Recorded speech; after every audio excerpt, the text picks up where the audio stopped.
બીજા નંબરની અંદર સાધનાને આંખની સામે રાખો તો આપણને મંગલમ ભગવાન વીરો યાદ આવે, મારા પરમાત્મા મહાવીર યાદ આવે.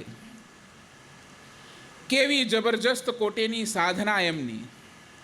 આજે ખાલી કલ્પના કરીએ ને એમની સાધનાની તો આપણા ગજા બારની વાત, અંતિમ ભવ, આ જ ભવની અંદર મોક્ષે જવાના છે તો એ 12.5 વર્ષ સુધીની ઘોર સાધના. પાકે તો કોઈ જરાક ચઈવે ને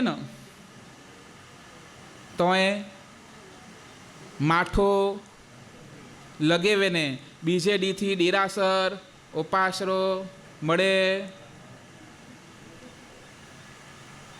વિચાર કરજો, સાધના એ માત્ર ઉપવાસ, આંબીલ, એકાશનું કે તપ એ જ નથી, પણ સાધના સૌથી મોટી જો કોઈ કરવાની છે ને તો એ સહન કરવાની સાધના છે.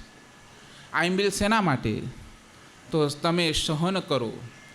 આજ સુધી છે ને શરીરની સુખશીલતાઓ બહુ પોસી છે.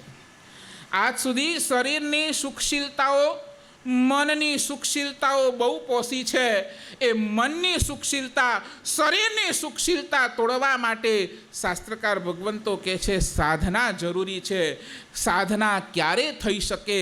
જ્યારે તમારો શરીર પ્રત્યેનો મમત્વ, શરીર પ્રત્યેનો મોહ ઘટે ને ત્યારે જ આ સાધના શક્ય છે.